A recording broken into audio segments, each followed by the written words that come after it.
And welcome to Hannity, and this is a Fox News Alert, and we are broadcasting tonight from the 193rd Special Operations Wing at the Air National Guard Base in Middletown, Pennsylvania, where earlier today, President Trump, he took his message directly to you, the American people, by giving a major speech on his Reagan-esque tax cuts and his tax reform plan. Now, right before that speech, the president joined us for an exclusive interview. We discussed his tax proposal, the fake news media, the NFL's national anthem controversy, the Russia investigation, and so much more. Let's take a look.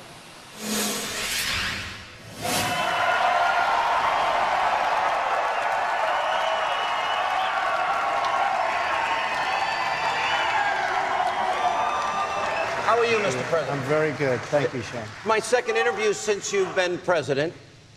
You guys want to start with good news? We do have some good news. Go ahead. Right? You don't get a lot of good news in the media. Well, you don't get so much. The market's up 25% since you won. You tweeted this out that nobody in the media brings it up, so I said, you know what, I'm going to bring it up tonight. $5.2 trillion in wealth created. We have the lowest unemployment rate in 16 years. We have the best labor participation rate in 7 years and the lowest number of people on food stamps in 7 years. That's right. That's right. That's exactly right. It's going really well. I'm loving it. I'm doing a job for the people, and people are seeing that. And I'm so proud of the $5.2 trillion of increase in the stock market. Now, if you look at the stock market, that's one element, but then we have many other elements. The country, we took it over, it owed $20 trillion. As you know, the last 8 years, they borrowed more than it did in the whole history of our country. So they borrowed more than $10 trillion, right? And yet we picked up $5.2 trillion just in the stock market, possibly picked up the whole thing in terms of the first 9 months, in terms of value. So you could say in one sense we're really increasing values, and maybe in a sense we're reducing debt. But we're very honored by it, and we're very, very happy with what's happening on Wall Street. You came back to Pennsylvania. I know you've been in Wisconsin and Michigan and Ohio and North Carolina, because a lot of people still need opportunity and jobs. Right. You're really here. You're going to be talking at length about your economic plan. That's right. Let's talk about it. Okay. Well, first of all, it's a massive tax cut. And, you know, it's a reform, but it's a massive tax cut.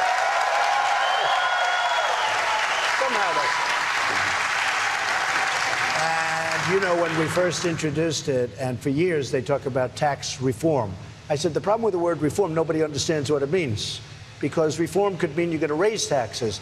This is the largest tax cut in the history of our country. It is incredible. It's going to put people to work.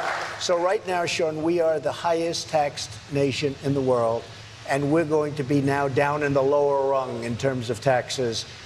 A family can get, and a business can get, especially a subchapter S. You know, you're doing different kinds of things with your businesses. Some people run it individually, but you can get as much as a 40% tax reduction. Again, it's the largest tax reduction in the history of our country. Let's go through it. So, and this is important. I mean, there's no two accountants that can give you the same liability to the government if you give them the same information. That's how complicated the tax code is. You want to drop 7 brackets to 3. We're going to drop, actually, if you look at it, because we have a 0 bracket, because a lot of people pay 0. So we really have 4, and they had 8. So it's really 8 down to 4. We're cutting it in half. And a lot are taxed below the $12,000 mark and $24,000 mark for a family. They're taxed at 0. After that, it goes to 12% from 15%. And, you know, the Democrats told a very terrible fib. They said that they read the brackets so that the brackets were inverted. And if you read it that way, but that's not the way it goes. And we've been praised for the amount of money, the middle class. This is really what I'm looking for the middle class. I call it the working people. And the working people are going to get a massive tax break. And corporations and companies and small companies are going to get large-scale tax relief. And they'll be able to compete with anybody in the world, which is what we need. You said the corporate rate, which is so important. You said 20% is your max. So right now we're at 35%, and many corporations are paying 40s and 42, and because they have state taxes and city taxes, and they have taxes so many different directions. You know what they do? They leave the country, and they fire everybody, and they're gone, and they never come back. Now we have companies moving back into the country. We have, you saw last week, auto companies are announcing that they're going to build plants back in the United States. That hasn't happened for years. And they're moving back, and not just because of the tax. This tax is so important, but they're seeing enthusiasm. We have the highest enthusiasm level in 28 years for manufacturing, for all of the different things that we talk about. But for business, basically, it's enthusiasm. Everybody's enthused about our country. So we're very honored by it, and I am really honored by the folks in this room. And by the way, the truckers, we love the truckers, I can tell you. Happens to be true. The top 10% pay 70% of the tax bill. The bottom 50% pay 2% of the total income tax rate. Why is there are multinational corporations that have parked trillions of dollars in countries that offer them better tax relief? You're trying to incentivize those trillions to come back here with a low repatriation rate. How low will that be, and how much do you think you can bring back into the United States, and what does it mean? Okay, so right now you have probably, and nobody knows the exact number because I actually think it's much higher than people understand, but it'll probably be over $3 trillion is outside of our country, and our companies, and they just can't get it back. They're trying, but they can't get it back. Number one, it's a bureaucratic mess. Number two, the tax rate is so high it doesn't make sense. So what they do is they invest it in Europe and other places where the money is. And I'll tell you what they do also. They leave the country because the money becomes so much and so valuable to them that they leave the country, our country, to go and get their money. So they leave the country and they fire everybody. Now what we're doing is we're lowering the rate so they can bring it back in. We're giving them a shot to bring all that money. I think it's all going to come back in. It's going to come back in immediately. It's going to be more than $3 trillion. Probably we're looking at a 10% rate. It may be around that number, maybe a little higher, maybe a little lower, but it's going to be right around that number, probably 10%. And right now what it is 35% plus. Now, who's going to bring money back when you have to pay, by the time you finish, almost half of your money in tax? So you're never going to bring it back. So we're going to have that money come back in. It's going to put people to work so fast, and the money itself is going to go to work very fast. And, you know, say what you want about Democrats and Republicans. For years, years and years, everybody's wanted to do that. You have trillions of dollars outside of our country, offshore, and the Democrats wanted it back, the Republicans wanted it back, everybody wanted it back, and they couldn't do it. They couldn't get a deal. We're going to do a deal, and we're putting it down as part of our tax cuts. One of the things some people have brought up, like that.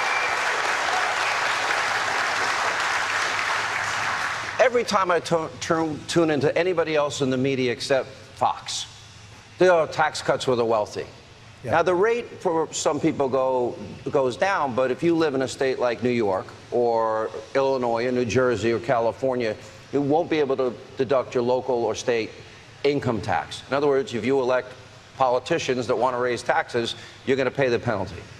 So that's not really true that this is a tax cut for the wealthy as they're portraying it. What is your answer to that? Well, you know, you have some really well-run states that have very little borrowing. Some have no borrowing, but have very little borrowing. And it's unfair that a state that is well-run is really subsidizing states that have been horribly mismanaged. I won't use names, but we understand the names. But there are some states that have hundreds of millions and billions of dollars in borrowing.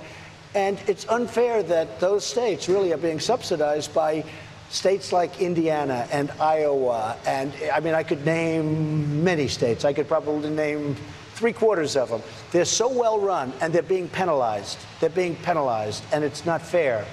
And so what we're doing is we're showing that. Now, with all of that, the tax cuts are so steep that the people in every state benefit. But it's finally time to say, hey, make sure that your politicians do a good job of running your state. Otherwise, you're not going to benefit. You know, you look at a place like Florida, it's really well run by Rick Scott. And, you know, by Governor Scott, he's done a great job. And so many people have done a great job. And those are the people that, frankly, should, the people that had the intelligence to elect them should really benefit. And that's what we're doing. We're creating an incentive. And the bottom line, though, look, the tax cut is massive. We're bringing it down to 20%. We're bringing it down to 12% for individuals. We're bringing it down to 0 in some cases. If it's a family, it's below $24,000. Anything below $24,000 is 0.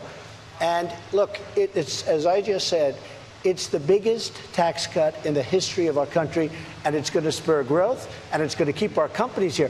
Our companies are leaving because the taxes are so high. But you also, a big part of it you've already done, and that is you've ended a lot of the Obama-era regulations, especially in industries like energy and coal. Right. There seems to be, you have a very strong commitment. You just recently went forward with Anwar. You've put in place opportunities for the coal mining industry, right. fracking. We do have an opportunity to be energy independent, and there seems to be millions of high-paying career jobs for people available if that decision is made. How big a part is that for the economic recovery? Well, I have done so much, and Scott Pruitt, who is in EPA, has done incredibly. You saw yesterday at a news conference on coal, and his whole concept was coal is back. It's back. And the miners are working again. They're fracking in Pennsylvania? This isn't a bad area either. Well, as an example, mines are opening in the state of Pennsylvania. And I love this state because I happen to go to college in the state. I know it very well, and I love it. You also won Pennsylvania, right? Is he going to win Pennsylvania in 2022? Oh, okay. No, it's, by the way, incredible people, incredible state. And I did win Pennsylvania. I worked hard in Pennsylvania. And frankly, I understand what Pennsylvania is about work. These are people that want to work. But we're opening mines. We're opening mines in the state of Pennsylvania. We're opening mines in other places. You know, coal is and I call it clean coal. They have technology today that's so incredible. What they can do with a piece of coal is so incredible. I call it clean coal, but it's one of our great resources. One thing that I'm very proud of, the state of West Virginia, last month, it was one of the highest increases, percentage increases in GDP. The state of Texas beat it. And people are saying, wait a minute, West Virginia just came in second. You know what that's about? That's about cutting regulations and letting the people go and mine. And I was so proud of that because West Virginia's had very tough times. And, you know, they were overwhelmingly, for me, yeah. Hillary said she wants to close up industries, and she wants to close up the coal industry, and I'm the opposite. So I'm very proud of that, and Pennsylvania likewise, very proud. The biggest obstacle before you arrived here, I had an opportunity to interview a lot of people in this great crowd, and I asked them basically 3 different questions. What they thought of you, overwhelmingly, there's a lot of support for you here. Congress. When I asked them about what was your answer on Congress? What was your answer on the media? We saw what happened with health care and John McCain. This economic plan sounds a lot to me like what Reagan did, and that created 20 million new jobs and revenues doubled. This is important for your agenda. Yeah. How do you get this through the Senate, which has not had a good record in the last 10 months? Well, first of all, this will be an even bigger tax cut than the great Reagan cuts. This will be even more dramatic, and I think it will create even more incentive. But let's talk. Media is bad. They're really dishonest people. These are very, very dishonest people in many cases, and not all. Look, I know some reporters, I know some journalists that are phenomenal people and very straight, very honest, but there's such dishonesty. I mean, you know, it's interesting. If I was just watching television, you don't know whether or not, because, you know, you're just watching a report. But when you're the one being written about, you know if it's good or bad, and it's always, they try and make it negative. So the media has turned, I call it fake media. It's fake. It's so much fake news. And we have to understand. You agree with that, fake news? You know, and I only say it so when people read things, they can understand that so much of it is indeed fake. But with Congress, I've gotten to know a lot of them. There are a lot of good people. Don't forget, for health care, we had 48 votes, 49 votes. We had a lot of great Republicans. We need more Republican senators, to be honest with you. But we had a lot of great... And you have a good one. You have a good one running. Lou. By the way, Lou Barletta, as long as we're on the subject, Lou Barletta, great guy. He's running. He was an incredible congressman.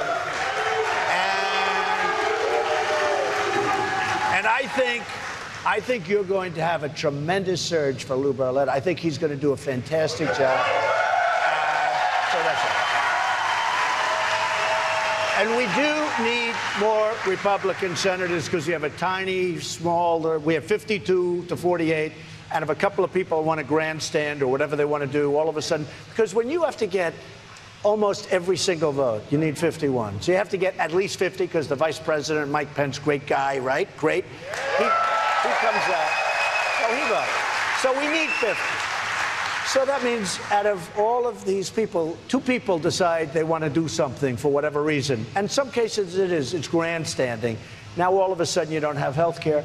But we're going to get it anyway. We have it. We have the numbers now. We're going to get that. And tomorrow, I'm signing something that's going to be incredible that I can do myself. This is in 1974. There was. Go ahead. This has to do with we're going to have great health care, cross state lines. People can buy it. Will cost the government nothing. You'll go out.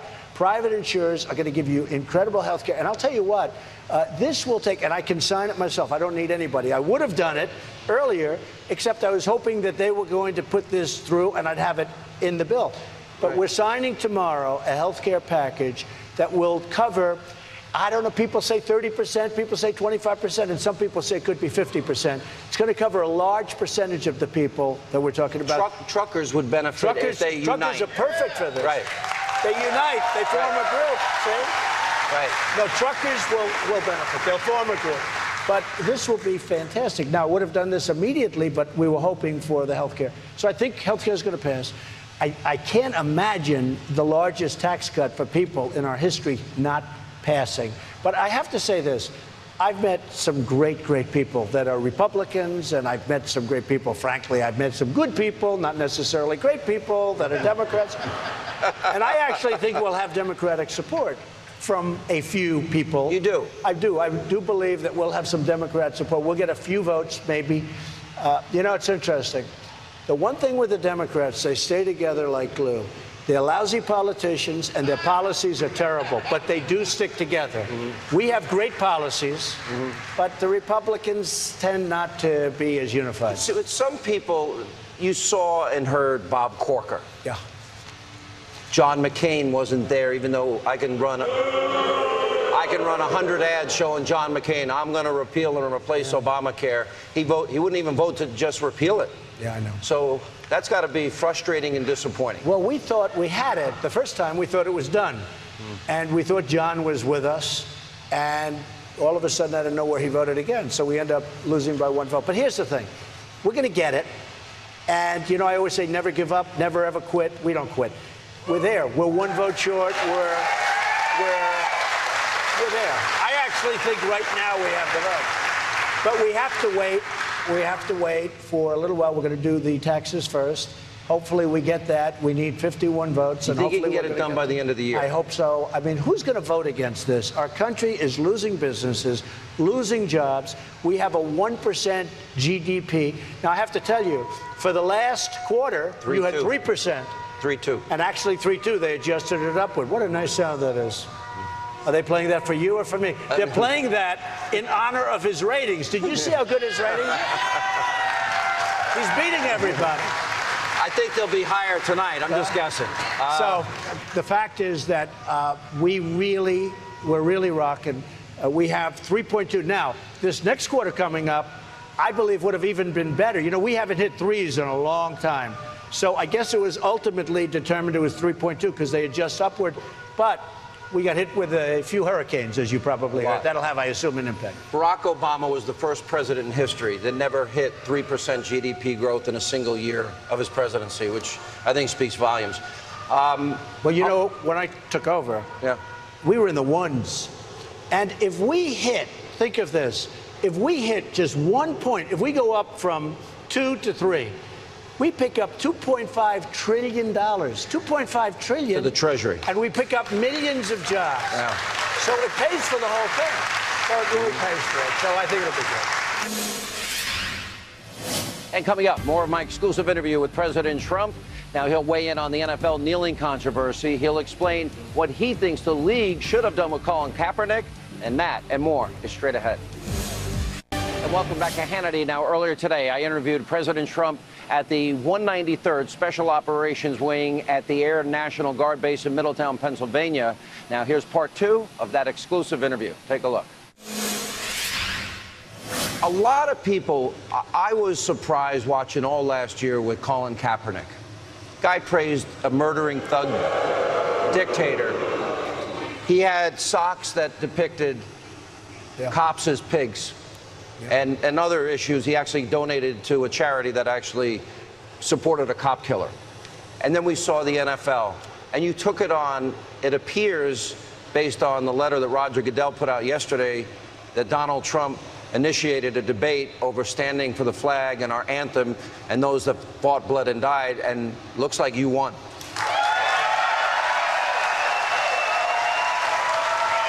So I watched Colin Kaepernick, and I thought it was terrible. And then it got bigger and bigger and started mushrooming. And frankly, the NFL should have suspended him for 1 game, and he would have never done it again.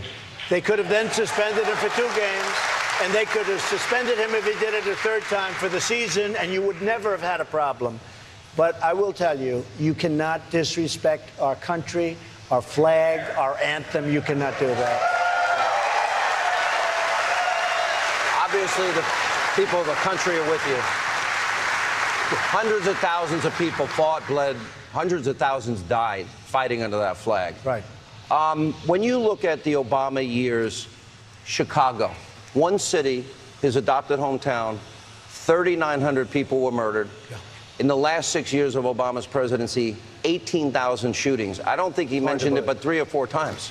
Yeah, it's hard to believe. And disproportionately, his economic policies hurt Black Americans, Hispanic Americans more. That's very sad. How will your policies help minorities that are still struggling? Well, first of all, minorities want police protection more than anybody. They need it more than anybody. It's what's going on is crazy. And you look at some of these inner cities where it's just out of control.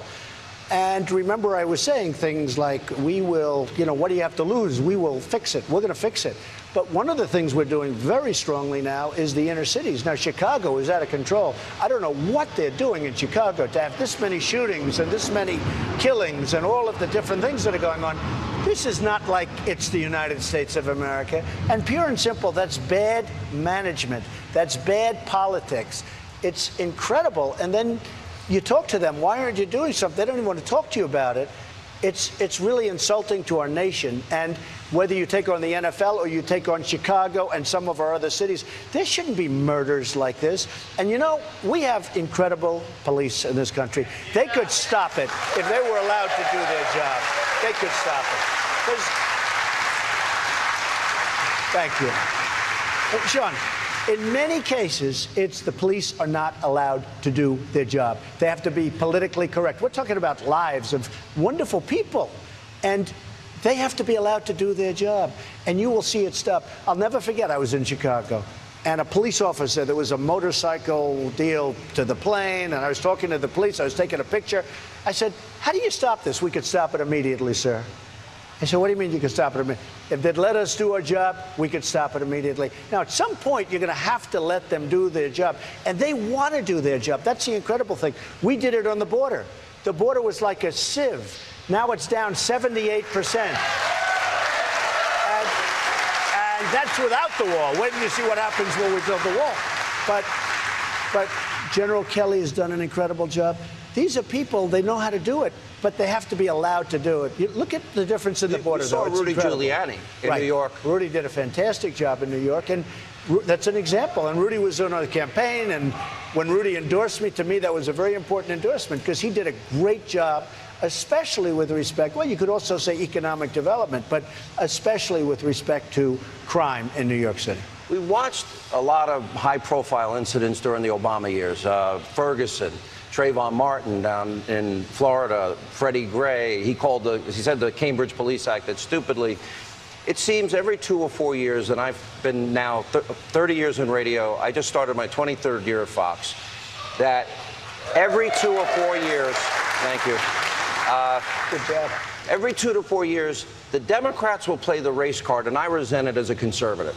Because they'll say, oh, their policies, they're racist, sexist, homophobic, xenophobic, Islamophobic. And meanwhile, their policies haven't helped the minority communities in America. Is there a way, from the federal government's perspective, that you can bring economic opportunity? Totally.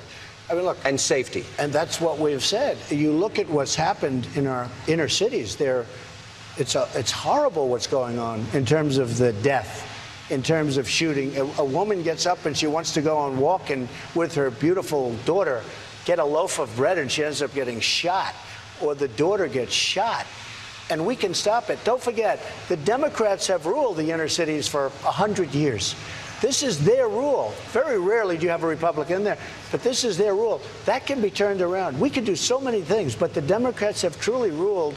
And when I was running, I would always say, what do you have to lose? I remember this came up out of nowhere. I'm reading the statistics of a certain inner city, which were terrible. Education is terrible. Crime rate is terrible. Every single element, economic development, jobs, everybody was unemployed.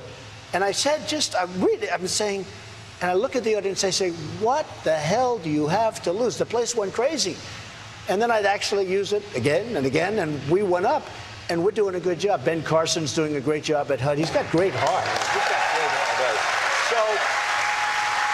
But the Democrats rule the inner cities, and when I say, what do you have to lose, it's so bad that really the Republicans should be starting to do very well. But we're doing a good job, and we're stopping a lot of the crime.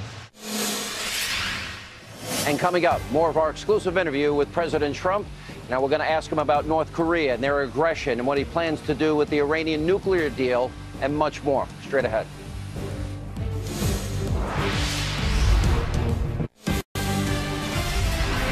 And welcome back to Hannity, and here's more of my exclusive interview with President Trump. Now, I asked him about the North Korean threat, the Iranian nuclear deal, and so much more. Take a look. There was a lot of coverage of your phrase. They would report it in the media, cryptic phrase, the calm before the storm. It seemed related to Rocket Man, his term, Kim Jong-un. In terms of him having ICBM capability, nuclear capability, firing missiles over Japan, our ally, threatening Guam, and potentially maybe being able to reach the United States, continental United States, with a nuclear weapon. At some point, this is going to come to a head. What was the calm before the storm? We can't let this to go on. We just can't. Now, you can say what you want. This should have been handled 25 years ago. It should have been handled 20 years ago and 10 years ago and 5 years ago. It should have been handled by numerous, not just Obama, but certainly President Obama should have taken care of it. Now it's at a point where it's very, very far advanced. Something has to be done. We can't allow this to happen. Now, China's been very helpful, I think, who knows? They seem to be very helpful. They cut off banking to North Korea. That's something they've never done before. They've cut down, way down on the fuel, a lot of other things. We're going to see what happens. But we cannot allow this to happen. This should have been taken care of long ago. Clinton gave them billions of dollars, gave them lots of other things, and before the contract, the ink was dry on the contract, they were already starting again with the missiles and with the nuclear, frankly. So we are in a position, look, we're very strong. I'm building up the military like nobody's ever seen. We're close to $800 billion in spending. Sean, I don't know if you know, but the military, our military was totally, really depleted. You look around and you see what's going on. You take a look at what we're buying right now with the jet fighters and all of the equipment we're buying. And, it's two things, really. It is jobs, and that's far less important. But we build the greatest military equipment in the world. We have missiles that can knock out a missile in the air 97% of the time. And if you send two of them, it's going to get knocked out. Is it fair to say if he keeps firing missiles, that's going to end? Well, I don't want to say anything. You don't want to I'm just telling you, I don't want to talk about it because, all these people, they talk. I remember... When you said, I remember with Mosul, and I use this all the time with Mosul. We are going to be attacking Mosul in 4 months. We're attacking Mosul in 3 months. I say, why do they keep saying it? Attack, do it, or don't do it, or whatever. But they kept talking about it. And by the way, it turned out to be hell on wheels. It was hard because they were so totally prepared. And I'm not saying I'm doing anything, and I'm not saying I'm not. But we shouldn't be talking about it. Calm before the storm, you're not going to talk about that either? No, I don't talk about it. No. Iran, it was interesting. It was interesting. Bill Clinton, when he made the deal with Kim Jong-un's father, Kim Jong-il, he actually said, this is a good deal for the American people. It was not. It seems the same mistake was made with President Obama and the Iranian deal. There's reports you will decertify this. You can also pull out of it. John Bolton suggesting you just pull out completely. Why decertify and not just scrap it? Well, you can do both, to be honest with you. You can do both. You can decertify and then... I know exactly what I'm going to do, but I can't give it away tonight. But I'm going to be announcing it very shortly. But why not, right? But I will. I mean, there's no secret. I think it was one of the most incompetently drawn deals I've ever seen.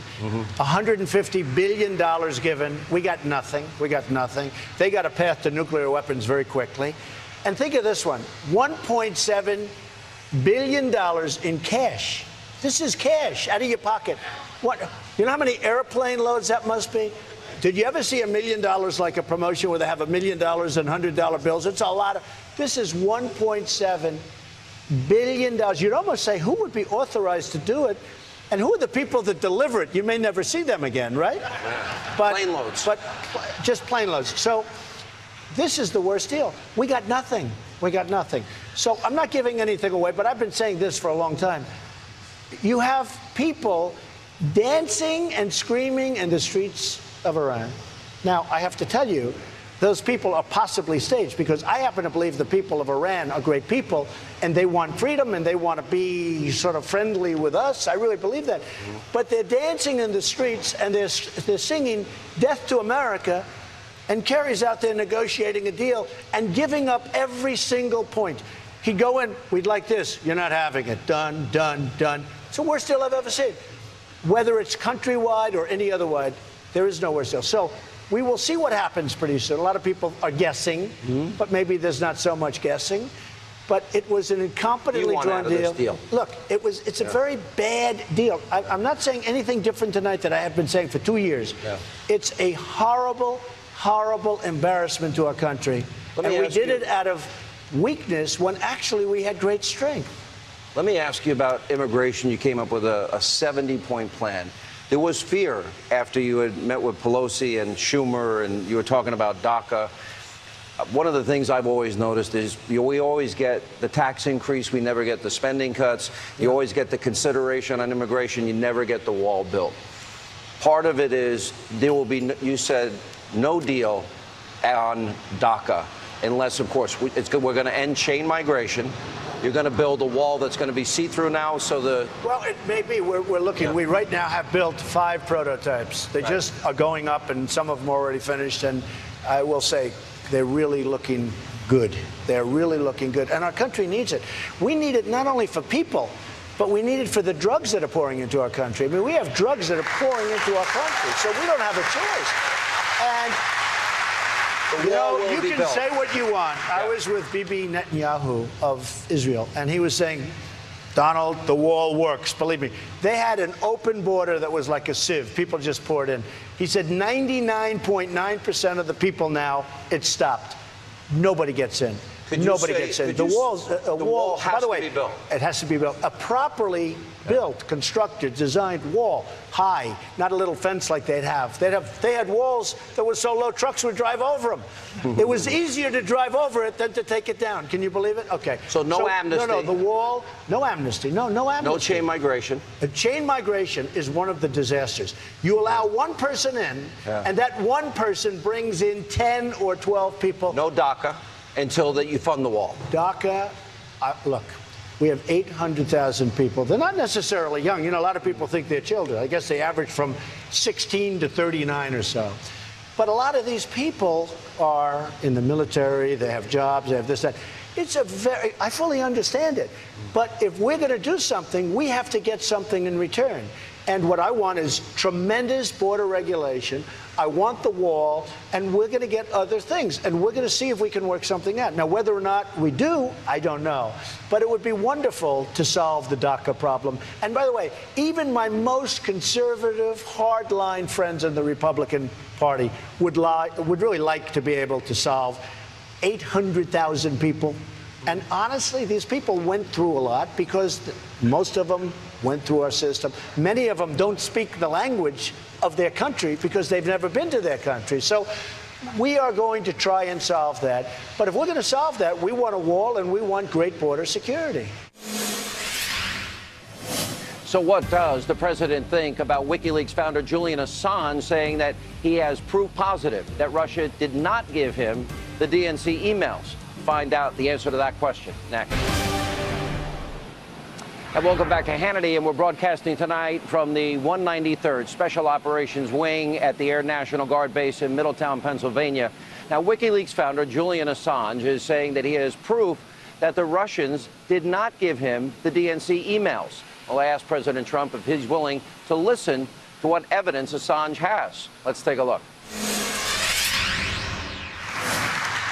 I have identified, and I've even talked to this audience, I've never seen any one person face as much in terms of attacks as you have. You have a media that's hostile, you have Democrats that are hostile, you have Republicans that are hostile, a lot of deep state that has been leaking on you. And one of the things that has come up almost throughout your whole presidency is this Russia, Russia, Russia, Russia obsession. Here's my question. I interviewed Julian Assange 5 times.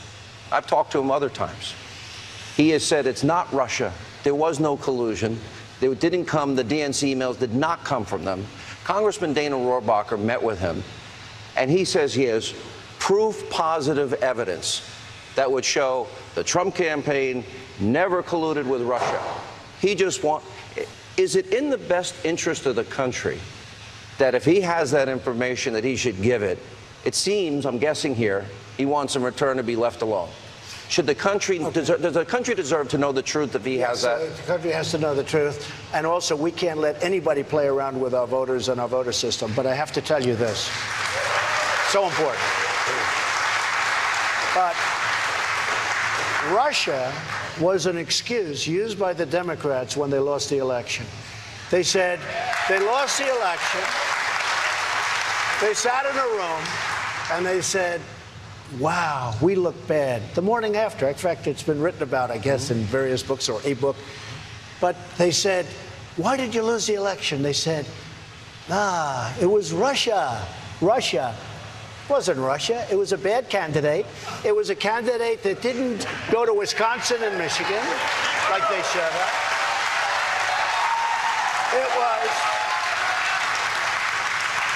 It was a candidate that spent tremendously more money than I did, as you know, more than double, and didn't do well in Pennsylvania, this great state, didn't do well in Florida, didn't do well in North Carolina or South Carolina.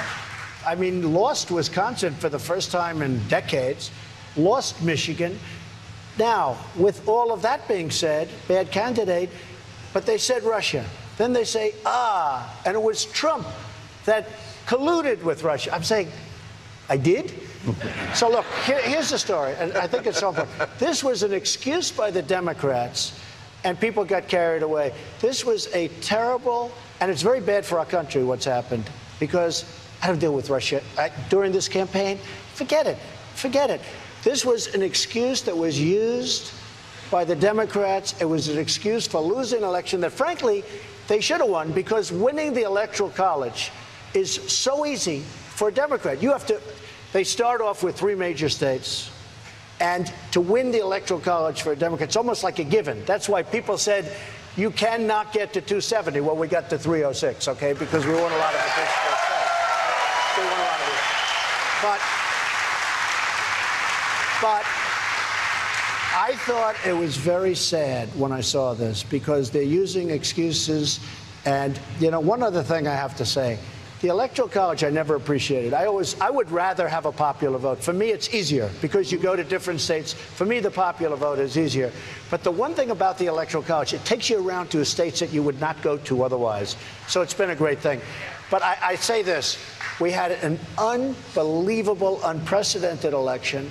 I'm so proud of my people. I'm so proud of you. You know, I did this show when a lot of people said, well, I did it a lot. Yeah. A lot of people, I guess people are watching. It's only the second one that since you've been president, but I'm glad to have you. No, but a lot of people, that's right. Maybe we won't do it anymore with him, right? Well, hey. Well, come on, help me out here. We don't need it so much. Yeah, all right. But I will say this. I will say this. You have been so great, and I'm very proud of you. And, you know, I'm a ratings person. You notice I always talk. Okay. Has anyone seen his rating? What you are doing to your competition is incredible. Number one, and I'm very proud of you. And it's an honor to be on your show. I have to tell you that, Joe. Mr. President, I remember one time we had an early conversation, and I'm going to end the interview on this. And this is how I've always felt. You said, well, you know, I have all these things, and maybe you want to play golf on my course one day. You said this long before, we were friends before you ever ran for office. Right. And then when you ran, I just said, I only want one thing. Help our country. Sure. Let's help the forgotten men and women. Let's keep this country safe. Sure. And I think that's our prayer for you and the country. Thank you, sir. Appreciate it very much. The President of the United States. And also tonight, before President Trump's speech, I had a chance to speak to the crowd and ask them what they think about the Trump administration, Congress, the liberal media, and so much more. Watch this. Have you met the president? I've met the president at a couple rallies, sure. How do you feel the job he's doing, Congress is doing, and the media? Well, first of all, the media we're not even going to talk about because it's a waste of time because they don't report anything fairly. In terms of the job that the president's doing, Congress needs to get on board and realize Donald Trump, love him or hate him, he is what America picked. So if Congress wants to be reelected in 2018, they should think about what the people voted for in November of 2016. So how is the president doing? Great. Great. Excellent. Excellent. Excellent. Great. Excellent. How is the Congress doing? Terrible. Terrible. Terrible. How's the president doing? He's doing a fantastic job so far, I think. Congress? Not so fantastic, but, you know, I have hope that we can turn it around. What do you think of the news media? Well, I mean, you guys are fabulous, but CNN is fake news. What do you think of CNN? ABC? No. NBC? No. CBS? No. MSNBC? No. How's the president doing? I think he's doing an absolutely phenomenal job. Yeah, what do you think of Congress? I think Congress is being, I feel like they're playing the politics of everything. I think each and every congressman got to understand that, look, we got to do what's right for the country. And listen, I really... Come together. Yeah. Yes, and I really think that if Congress can come together and say, look, you know, we're working towards the better of everybody, of all Americans, I think it'll be phenomenal. But what about, how do you feel about the news media? I think a lot of the news media is fake, except Hannity. You know, we loved Hannity. That's a promo. I want this promo. How's the president doing? Wonderful. I feel better every day. What about Congress? What about them? Drain the swamp. Hi, sweetheart. What's your name? Sayla. Now, can you stand back and show everybody your beautiful dress? Look at that. You got a Donald Trump dress. Do you like it? I love it. How old are you? I'm 10. And you like the president? I love him. You love him. Why? Because he does good things for our country. How's the president doing? Fantastic. Doing good. Business. How is the Congress doing? Not good. I'm president of the Pennsylvania Motor Truck Association. God bless you for what you do. I heard. So how's business? Business is very good. We're here to support the president and his tax plan. Certainly reduce corporate and individual tax rates are going to help our industry. Yeah. It worked for Reagan. It worked for Kennedy. Why wouldn't it work now, right? Absolutely. It's going to enable... Is Congress going to get this done? I hope so. I'm cautiously... optimistic. Yeah. How do you feel the news media treats the president? Horrible. Absolutely Horrible. horrible. Fake news. Inaccurate. Fake news. You're tired of it? I'm tired of it. Yeah. And all of them, pretty much. Yes. All of them. Except me. Oh, wait. Except Sean Hannity. Yeah, exactly. Thank you. And we'll have more Hannity right after this break as we continue from the 193rd Special Operations Wing at the Air National Guard Base in Middletown, Pennsylvania. Stay with us.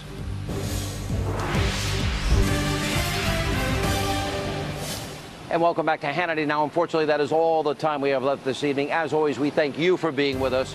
This show, we are not the liberal, establishment, mainstream, destroy Trump media. We'll be your fair and balanced show.